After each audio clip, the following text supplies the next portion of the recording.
Hello everybody, welcome to Beginner's Guide 2. This is a series I'm starting up for all those people that always ask for decklists in the comments of all the videos. I'm so sorry I don't post them. The way the videos get edited, it just doesn't make sense to have them like involved in the video itself. So here's a video I can start pointing you all to. This is going to cover different deck lists every time. If there's any you would like to see, please let me know in the comments and I will make that the next focus. I'm going to record a couple of these just to focus on the decks I'm kind of enjoying right now. But yeah, there's always going to be more that I can highlight. And if there's any that I don't play that you would like to see, let me know. I will learn them so I can get a video out. We're going to start off with what I've called Insom Lugia 2.0 or Insomnia Lugia 2.0. This is the colourless Lugia variant that is currently going around. This is my favourite build of it so far. I will quickly show you what I used to play, if it's still here. I do have a tendency to like delete them once I'm done with them. So the original list I tried out was this one with 4 Snorlax. It's fine, but the updated version is better, so we will stick with that for now. Insom Lugia 2.2 is a very fun deck. It's very simple, as you would expect. It's very much a get a Lugia V out as quickly as possible, get a V-Star turn 2, get your Archeops into the discard pile. It's simple gameplay, and it's got a lot of mechanics going for it as well. So let me run it down for you. So of course, gameplay, as stated, is obvious. You're getting Lugia V-Star up turn 2, you're getting your Archeops out turn 2, and you start wailing on your opponents. It's very simple. The nice thing about this deck is it kind of has some outs to typical decks that would like usually stop it, or typical techs. So the main issue that we always have with Lugia is Temple of Sinnoh. Temple of Sinnoh is an absolute pain for Lugia decks because it turns all special energy into just colourless energy and nothing else. With this deck, everything pretty much runs on a single colourless energy, so you're not actually worrying too much about them being turned off. Granted, you don't want it, but you can work around it. The other nice out for this deck is it can run with only 1 Archeops. Again, not ideal, but it's a nice out. Snorlax runs on 3 colourless energy, and generally you want a therapy energy plus a double turbo. You're absolutely grand with those. Like, you can just, even manually attaching, like, again, another advantage is you can take an extra turn if you need to set up for the Lugia V-Star, because Snorlax with like 2 manual attaches of a DTE plus anything else can start attacking for 180 damage turn 2, which is nothing to be sniffed at. It's really good. So let's just run down the list real quick. We have typical Lugia V and V-Star. This one is running a 3-3 line. Previously, I've run a 4-3 line. I had to make a cut to get Dunsparce in. Dunsparce doesn't need to be in the deck at all, but it's there because my local meta is quite heavy with electric decks, so it's just there to help the Lugia out a little bit. Archeops 4 of course. The version I'm trying in real life drops one of the Archeops for the Dunsparce, keeps the 4 Lugia. I'm kind of playing with that to see which one goes better, but I've not been punished on either yet, so, you know, it's a lot. Your main attacker is Snorlax, as mentioned already. Thumping Snore does 160 damage with double turbo energy plus the therapeutic energy, which we'll highlight later, but that stops any effects such as sleeping or sleep. So you hit for 160 without any issues whatsoever. So obviously 160 on a 150, it's probably going to go down against a V or VMAX, but against most VMAXs and most, if not all, EXs, you are taking them down in 2 hits, so you can afford to throw a couple of Snorlaxes at them. It's a very, very fun attacker. After that, you've pretty much exclusively got like either from behind or late game attackers in Radiant Charizard, Luxray, and Wyrdeer. Radiant Charizard is obvious. You're running 1 Luminous energy for this Radiant Charizard to work once your opponent's taken 4 prize cards. You can't use this card until they've taken 4 prize cards. Luminous energy counts for 1 of any energy as long as no other special energy is attached. So you do have to wait for 4 prize cards for that. On the other hand, Luxray starts working as soon as the opponent's taken 1 prize card. 180 damage, 20 damage to itself, but yeah, it's whatever. Only play this card from your hand directly onto the bench if you have more prize cards than your opponent, which is nice because that's exactly how reversal energy works as well. Again, we'll highlight that in a second, but it's a really good combination. On top of that, and this can be mid-game, but it's definitely more of a late-game attacker, you have Wyrdeer. With Frontier Road, once during your turn, when this Pokemon moves from your bench to the active spot, you may move any amount of energy from your other Pokemon to it. So if you've been powering up other Pokemon all this time, just in case, like maybe an Archeops has got a double turbo on it just to be ready, you got another Lugia, you got your 2 Snorlax ready, if one goes down, the idea with Wyrdeer is you kind of hold it to the bench, move something else up, attach a jet energy onto Wyrdeer, send it up just with all the other energy and just absolutely smash for a ton of damage. It is such a good card. I've been able to set it up maybe once or twice, but again, much like Snorlax, this is like a weirdly good early manual attachment attacker. With double turbo and any other energy, it hits for 100, which isn't a lot, but if the opponent's left a Comfey or something in the active, you can start doing a bit of damage early on. It does tend to get bullied quite quickly, but 2 price cards down, it activates the Luxray, so your options are there. Another weird, I don't want to say weird, but another card that I've added to this deck is Squawkabilly. It's interesting. I don't think I've used this card once. I've definitely had it in and used it and then gone, oh, I've just thrown away like 3 energy. It's a really awkward card to use in this deck because quite often, if you're at the point in your hand where you want to use a Squawkabilly, you're throwing away precious energy resources too. So it's a weird one. I think I can see it being cut potentially to bring back the 4 Archeops or the 4 Lugia, whichever way around it goes, because I like the Dunsparce, but it's an interesting addition. If you don't know, Squawk and Seize, once during your first turn, you may discard your hand and draw 6 cards. You can't use more than 1 Squawk and Seize ability during your turn. The attacks doesn't matter in this one.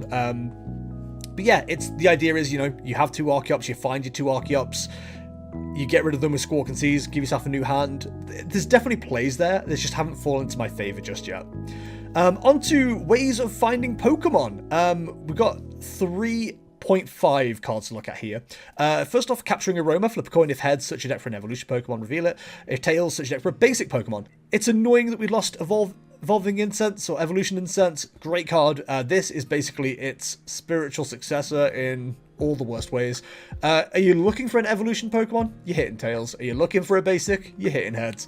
It's kind of annoying, but it's one of the few ways we've got to find Pokemon. Nestball, another obvious, it's a 2 of, mostly just to find your Lugias, because you want to get at least 1 set up, maybe 2 these days, just because of how games are often going. Opponents turn 1s go in second seem to be more and more lethal the further we get through this set. But yeah, Nestball's there to find that. It will find, your Radiant Charizard or your Wyrdeer if you absolutely need to. And again, it's a good card to set up Squawkabilly if you need to set up Squawkabilly. And of course, Ultra Ball 4 of. If you've never played Lugia before, the way your perfect start is whatever basic, preferably Lugia, 2 Archeops or 2 ways to get Archeops, Ultra Ball them both away, find your Lugia V-Star ready for next turn, and just sit there and go, it's going to be a good turn too. Yeah, Ultra Balls, for everything else as well. I say 0.5, we have 4.5. Messagoza is your next one. Once you return, that player may flip a coin. If heads, that player searches their deck for a Pokemon, reveals it, put it in their hand, and the player shuffles their deck. Much like Capturing Aroma, it's a coin flip. It's why this deck is known as Pachinko Lugia, but it's, got a good chance to hit, and you can find anything with it as well, where Capturing Aroma is like heads is evolution only, tails is basic only. If you hit heads with Messagoza, you can find whatever you need, and Messagoza has saved me on a turn 2 Lugia V-Star more than a few times, so I will absolutely not hit any bad words said about Messagoza. And our other Pokemon search, pseudo Pokemon search, is Professor Burnett 1 of. Search your deck for up to 2 cards and discard them to shuffle your deck. If your turn 1 hasn't gone the way it should have gone, your turn 2 can often be very, very good. Lumineon down, or even if it's in your hand, but Lumineon down, Professor Burnett, throw away your 2 Archeops, V-Star up your Lugia, and then start swinging. It's such a good card. It's only a 1 of. I feel like you could get away with 2 of them in the right deck, but it makes sense. It's a good card to have. On to other cards to mention. Collapse Stadium, pretty much there to bump a Lumineon. Generally, you've got a pretty full bench as Lugia. You've got your active, you've got 2 Archeops, 2 backup attackers. Sometimes you bench a Lumineon. Throw down Collapse, you get rid of Lumineon, it's 1 less target to be bullied. 3 Boss's Orders, they are there to make sure you can pick your targets. It's amazing how much Boss's Orders stocks have gone up since the introduction of Baxcalibur. There's nothing quite as satisfying as bringing up a Snorlax, bossing up for a Baxcalibur, and eliminating a Chien-Pao engine. There's quite a few applications of Boss's Orders in current meta. It's very nice, very nice. Iono is very obvious. It's your bully the opponent card. If you don't know what it does, each player shuffles their hand and puts it on the bottom of their deck, a la Marnie. If either player puts any cards on the bottom of their deck in this way, each player draws a card for each of their remaining prize cards. Such a good disruption card. You know, you see Lost Box and God of War get quite big hands. You say bye to them, chuck them to the bottom of the deck. They're going to struggle to find what they need. And again, for you personally, if you're playing it, much like Marnie, it's very much a case of this hand is terrible. I don't want to see these cards. Throw them away. Bring me 6 new Thresh ones. It's a brilliant card. Absolutely. Not enough can be said about it. Speaking of ways to get rid of your Lumineon, Penny is in this deck for that reason. Well, not just that reason. If you've had to use Squawkabilly, Squawkabilly is practically useless once you've used it once. Penny it up, get rid of it. You can do the same with Lumineon as well. Like, the deck runs 2 Lumineon, didn't mention that, should have. It lets you find a supporter when you play it down. If you want to use it 3 times for whatever reason, Penny's your girl. Absolutely fantastic to have in the deck. And finally, not even finally, we have Professor's Research. As we all know, discard your hand, draw 7 cards. Fantastic way to get rid of those Archeops if you need to. Bravery Charm, the basic Pokemon this card is attached to, plus 50 HP. It's fantastic for Snorlax. Snorlax is 150 health. Put up to 200. Suddenly God of War EX isn't taking a knockout. Suddenly Kyogre's having to work a bit harder to make sure they get knocked out. It's fantastic. It gives Wyrdeer just that bit more of survival as well. It puts Radiant Charizard out of range of a lot of attacks as well.